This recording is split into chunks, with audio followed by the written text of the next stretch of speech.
Hello students, Saraswati शिक्षण सदन agriculture college की ऑनलाइन क्लासेस में आपका स्वागत है। आज अपने पढ़ेंगे क्रॉप जूट।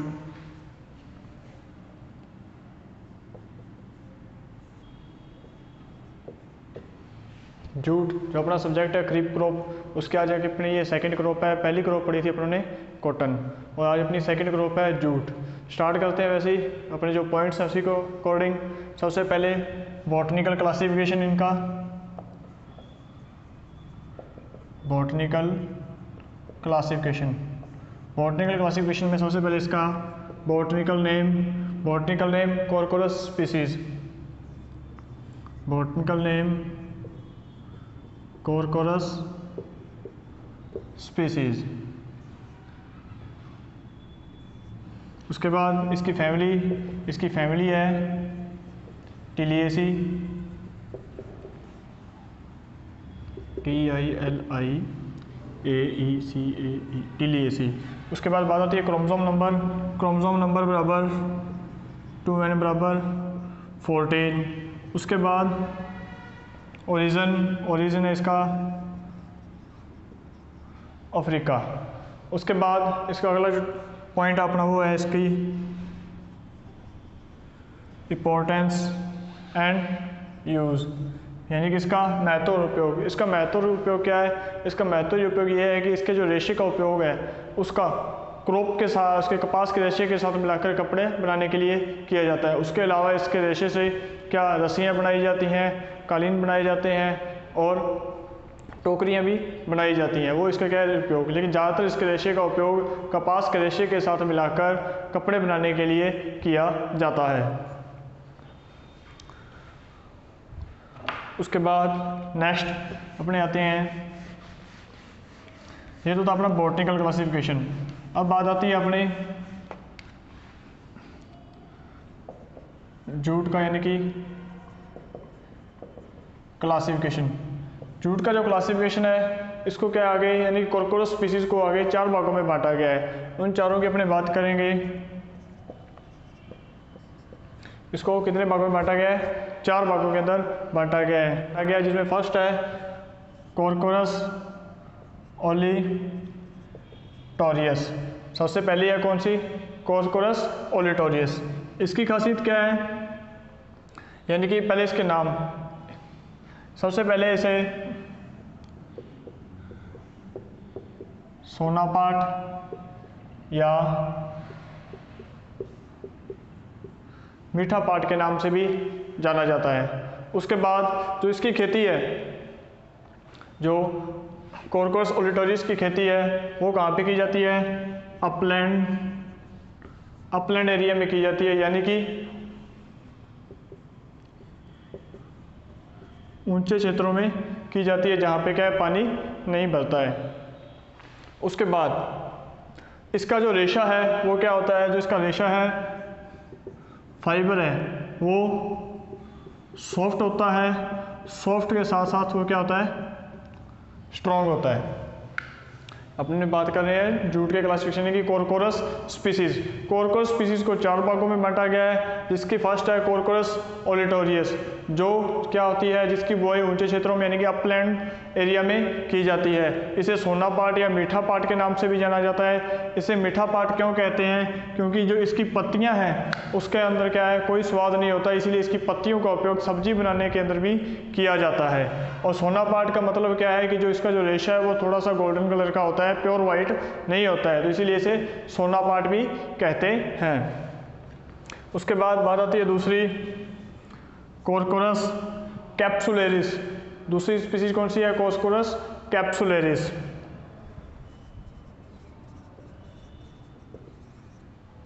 दूसरी स्पीसीज है इसकी कॉर्कोरस कैप्सुलेरिस। अब ये क्या है, जो कैप्सुलेरिस है इसका उपयोग कहाँ पे किया जाता है? इसकी बुआई है वो लो लैंड एरिया के अंदर की जाती है, यानी कि जहाँ पर क्या है जलमग्न भूमियाँ हैं, जहाँ पे क्या है बाढ़ का पानी भर जाता है, वहाँ पर इसकी खेती की जाती है। और इसे सफ़ेद पाट व कड़वी पाट के नाम से भी जाना जाता है। या तोश पाट के नाम से भी इसे जानते हैं। क्यों? क्योंकि जो इसका जो रेशा है वो क्या होता है, प्योर सफ़ेद रंग का होता है। किस कलर का होता है? सफ़ेद रंग का होता है। और जो इसकी जो पत्तियां हैं वो क्या होती हैं, कड़वी होती हैं, यानी कि स्वाद में वो कड़वी होती हैं, तो इसकी सब्जी नहीं बनाई जाती, इसीलिए इसे कड़वी पाट हो जाए सफ़ेद पाट कहते हैं। उसके बाद जो इसका रेशा है वो क्या होता है, प्योर वाइट होता है। वाइट तो होता है लेकिन वो क्या होता है, स्ट्रॉन्ग नहीं होता है, मजबूत नहीं होता है। किसके अकॉर्डिंग? ओलिटोरियस के अकॉर्डिंग वो क्या है, मजबूत नहीं होता है। तो इस कारण से इसकी खेती क्या है, कम की जाती है। ओलिटोरियस की खेती सबसे ज़्यादा की जाती है। इसके बाद बात आती है दो और स्पीसीज़ की। दो स्पीसीज़ जिनका नाम है कोर्कोरस एंटिकोरस और दूसरा है कोर्कोरस एक्वालेंगस। यानी कि ये क्या है, जंगली जातियाँ हैं, इनका उपयोग बुआई के अंदर अपने नहीं करते हैं, जो कि यहाँ पे लिख देता हूँ मैं, कोर्कोरस एंटिकोरस और कोर्कोरस एक्वालेंगस। यानी कि ये जो दोनों जातियाँ ये क्या हैं, अभी तक क्या है, जंगली रूप में पाई जाती हैं, इनकी खेती नहीं की जाती है। तो ये तो था अपने इसका किसका, जूट का क्लासिफिकेशन, यानी कि कोर्कोरस स्पीसीज का क्लासिफिकेशन। कोर्कोरस स्पीसीज का क्लासिफिकेशन 4 प्रकार से था।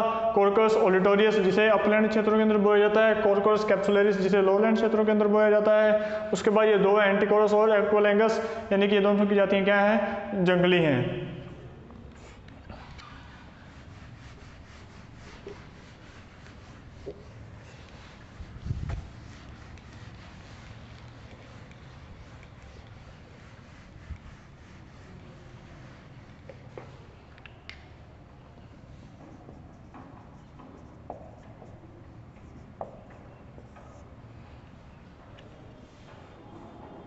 उसके बाद नेक्स्ट चलते हैं अपने क्लासिफिकेशन करने के बाद अपने बात आती है किसकी, अब सबसे पहले क्लाइमेट, जो कि सभी क्रॉप के अंदर मैंने आपको बताया था क्या रहेगा, सेम रहेगा, ट्रॉपिकल या सब ट्रॉपिकल। टेम्परेचर कितना, 25 से 30 डिग्री सेल्सियस। उसके बाद बात आती है सोयल। सोयल तो मैंने बता दिया अभी आपको, अगर ओलिटोरियस है तो कौन सा अपने को, अपलैंड एरिया, और अपलैंड एरिया के अंदर कौन सी सोइल होती है, सैंडी लोम या लोमी, सैंडी लोम या लोमी सोइल होती है। उसके बाद अगर बात आती है दूसरी कैप्सुलरिस की, अगर कैप्सुलरिस आता है तो वो कौन सा है अपना, लोलैंड। लोलैंड के अंदर कौन से, जहाँ पे पानी भर जाता है यानी कि जलमग्न भूमि है, वहाँ पे इनकी सोइंग होगी। और जिनका पीएच मान कितना होना चाहिए, पीएच बराबर 5.0 से 7.0। ये तो थी अपनी सोयल। इसके बाद अपने बात चलते हैं, सीधा आगे चलते हैं सीड पर। तो सीड रेट क्या होनी चाहिए इनकी, तो अपने आते हैं सीड रेट पर। तो सीड रेट भी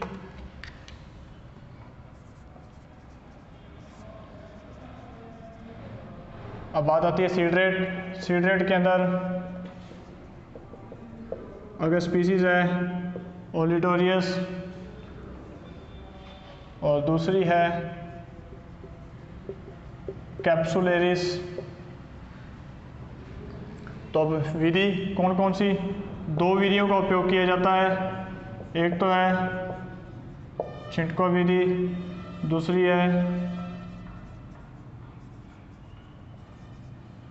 सीड ड्रिल। अब बात करें बुआई की, तो बुआई की दो विधियाँ कौन सी, छिटका विधि और सीड ड्रिल।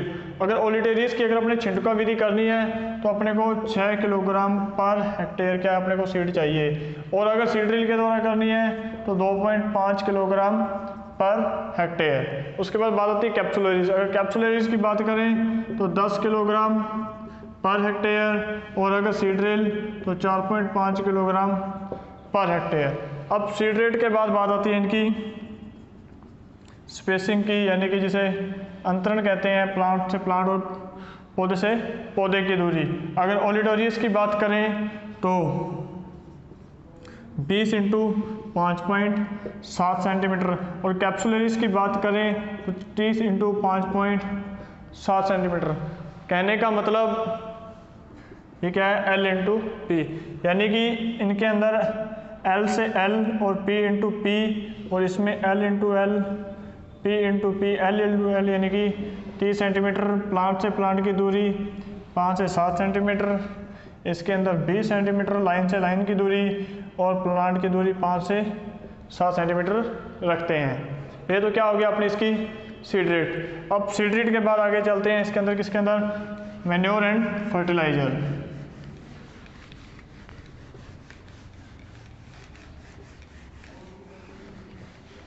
अब बात आती है manure and fertiliser. Manure and fertiliser में मैंने आपको बताया है कि FYM 20 से 25 टन पर हेक्टेयर रहेगी, यानी कि 200 से 250 क्विंटल पर हेक्टेयर सभी क्रॉप के अंदर। उसके बाद फिर इसकी जो दो स्पीसीज की खेती होती है तो दोनों की रिक्वायरमेंट तो अलग अलग ही होगी, क्योंकि उनके अंदर जो डिफरेंस है उसके अकॉर्डिंग। अब बात आती है पहले ओलिटोरियस की। तो ओलिटोरियस के अंदर NPK, ओलिटोरियस के अंदर NPK को रखा जाता है 60, 40 और 40। उसके बाद दूसरी species Corchorus capsularis. Corchorus capsularis के अंदर NPK का कितना रखा जाता है, 80, 40, 40 किलोग्राम पर हेक्टेयर। ये तो क्या हो गया इसका फर्टिलाइजर एंड मैन्योर। उसके बाद अपने चलते हैं नेक्स्ट टॉपिक पे।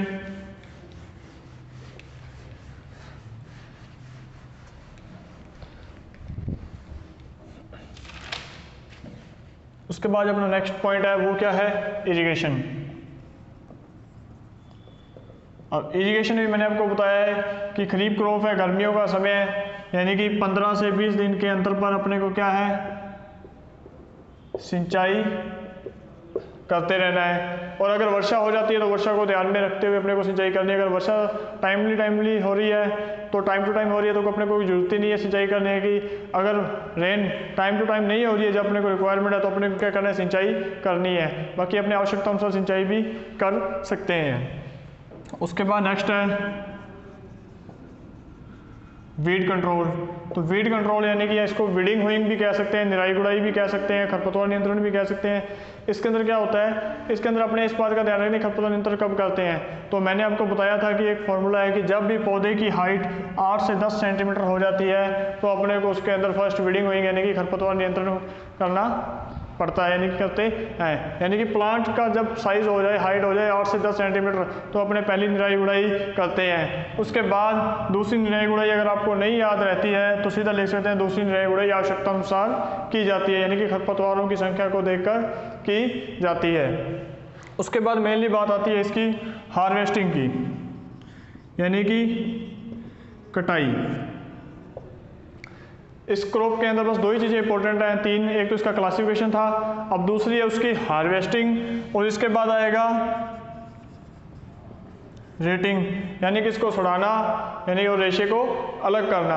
ये जो मेनली चीज़ें इसके अंदर मोस्ट इंपॉर्टेंट है। इनमें से एक क्वेश्चन जरूर मिल जाएगा, या तो आपको जूट का क्लासिफिकेशन पूछ लेगा, या फिर वो आपसे ये पूछेगा कि इसकी हार्वेस्टिंग और इसकी रेटिंग, यानी कि इसकी कटाई कैसे की जाती है, और जूट को कैसे सड़ाया जाता है, और कैसे रेशा अलग किया जाता है। तो इन चीज़ों का अपने ये मेनली इंपॉर्टेंट है, इनको तो अपने थोड़ा ध्यान से पढ़ना है। तो सबसे पहले हार्वेस्टिंग की बात करते हैं। तो जो इसकी ओलिटोरी स्पीसीज है,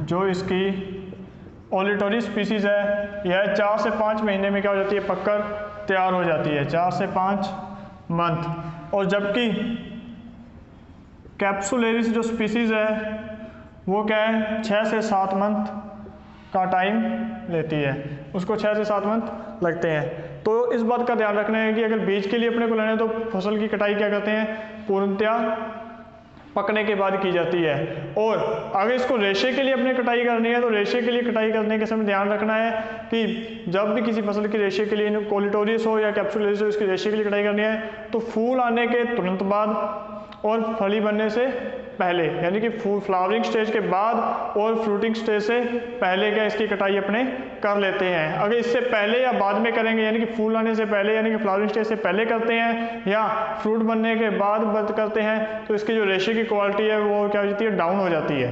तो इसीलिए अपने को इसकी कटाई कब करनी है, फूल आने के बाद और फ्रूट बनने से पहले जूट की कटाई करनी है। अब कटाई के भी दो तरीके हैं, क्योंकि दो स्पीसीज थी, दोनों की सोइंग मेथड अलग था, एक अपलैंड थी एक लोलैंड थी, तो इनका अपने को ध्यान रखना पड़ेगा। अब इनकी कैसा है कि जब लोलैंड एरिया आता है, यानी कि जो यहाँ पे पानी भर जाता है, नीची भूमियाँ हैं, वहाँ पे इसकी क्या करते हैं, कटाई कैसे करते हैं, इसको जड़ से ही उखाड़ लेते हैं, इसको पानी के अंदर जड़ से ही उखाड़ लिया जाता है। और बात आती है जब यहाँ वो लोलैंड के ऊपर, तो वहाँ से इसको भूमि के साथ वाले भाग से इसको क्या है, हंसियों की सहायता से काट लेते हैं। और काट लेने के बाद इन चीज़ों को खेत के अंदर 4 से 5 दिन के लिए सूखने के लिए छोड़ देते हैं। ऐसा क्यों करते हैं, सूखने के लिए छोड़ने ऐसा कहते हैं क्योंकि इसकी जो क्वालिटी है सूखने के बाद थोड़ी क्वालिटी हो गया है अच्छी हो जाती है। क्यों, क्योंकि अब इसको ये पहले सूखेगा, सूखने के बाद इसको अपने क्या करेंगे, गलाएंगे, सड़ाएंगे, यानी कि इसकी रेटिंग करेंगे, यानी कि इसके जूट को सड़ाना है। तो अब बात आती है अपने नेक्स्ट टॉपिक की। जो नेक्स्ट टॉपिक है वो क्या है,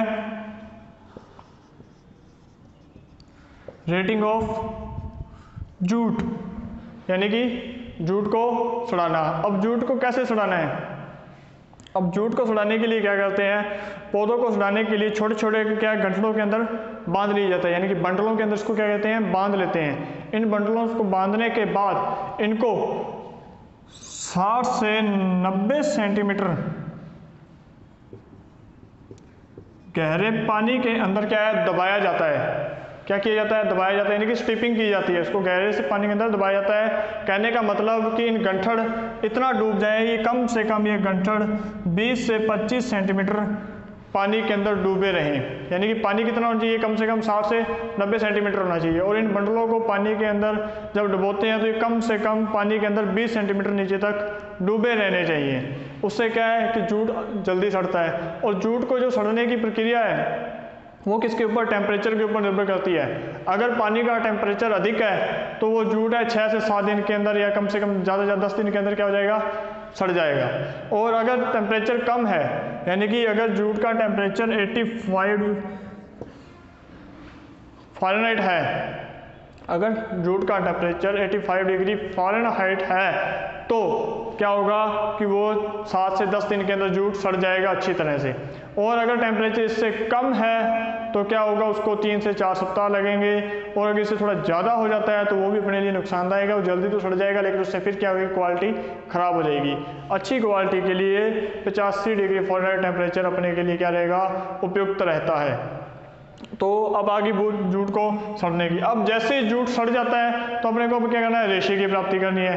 तो रेशा कैसे प्राप्त होगा, तो उसका अपना नेक्स्ट पॉइंट है एक्सट्रैक्शन ऑफ जूट, यानी कि रेशे को अलग करना।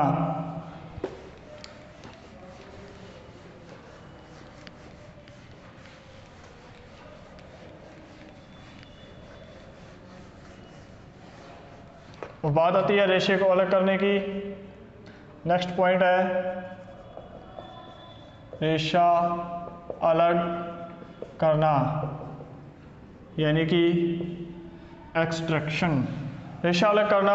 अब रेशा अलग करने की क्या है, 2 विधियां हैं। एक तो क्या है, एक एक पौधे से क्या रेशा अलग करना। दूसरी है मुट्ठा विधि, जिसके अंदर बहुत से पौधों को एक साथ इकट्ठा पकड़कर रेशा अलग किया जाता है। तो दोनों विधियां अपने को याद रखनी है। सबसे पहले है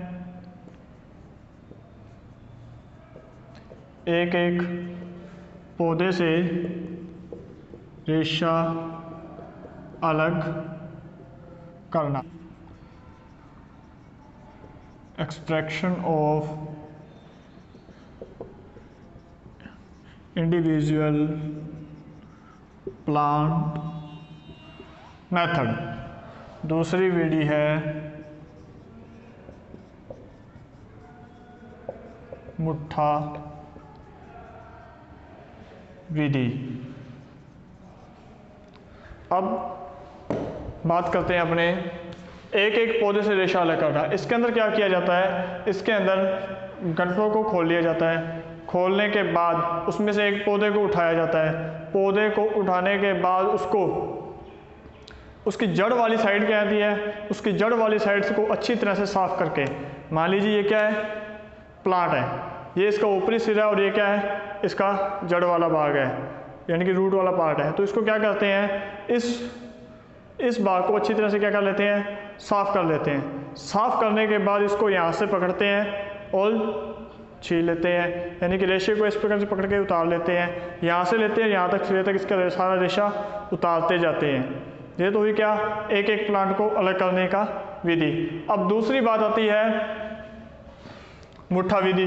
मुट्ठा विधि के अंदर क्या करते हैं, ये मान लीजिए अपना प्लांट है, इस प्लांट को, इसमें एक प्लांट नहीं लेकर इसके अंदर 6 से 7 प्लांट को एक साथ पकड़ लिया जाता है दाहिने हाथ में। किस तरह से, इस तरह से दाहिने हाथ में इस तरह से पकड़ लिया जाता है और यह प्रक्रिया पानी के अंदर ही की जाती है।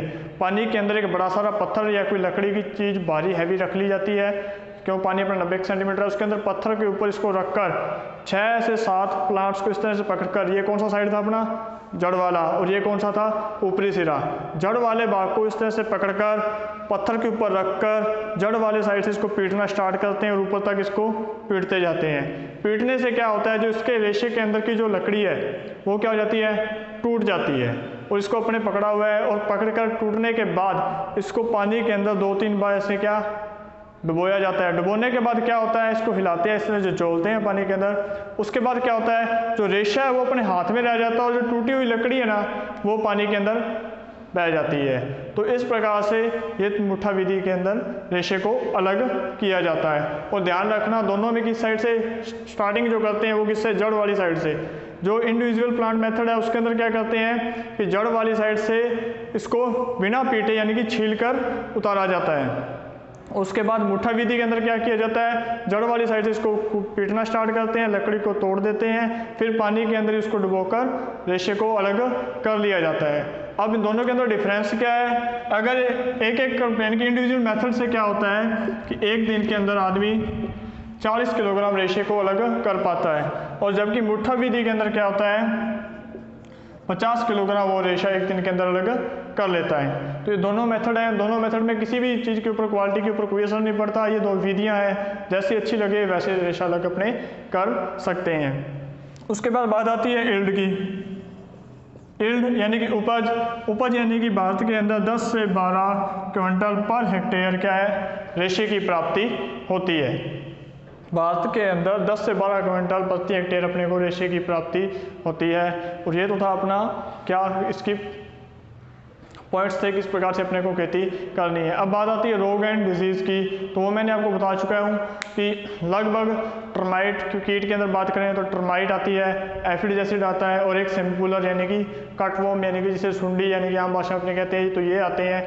इनके बारे में मैं आपको नोट्स में पहले ही बता चुका हूँ, नोट्स भी दे चुका हूँ, और किसके पास नहीं पहुँचे तो नेक्स्ट पीडीएफ में डाल दूंगा कि पेस्ट एंड डिजीज मैनेजमेंट और उनके जो केमिकल हैं वो आपको एक बार एक ही टॉपिक में याद करने, वो एक पेज याद कर लोगे तो सभी के अंदर वो क्या रहेंगे, सेम रहेंगे, सभी का कंट्रोल सेम रहेगा।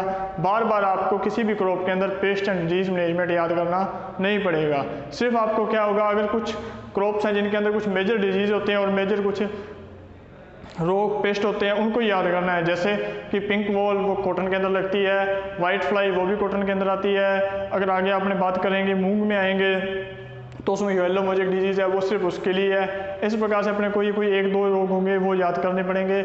उसके अलावा सभी के अंदर अपना पेस्ट एंड डिजीज मैनेजमेंट क्या सेम रहेगा। ओके।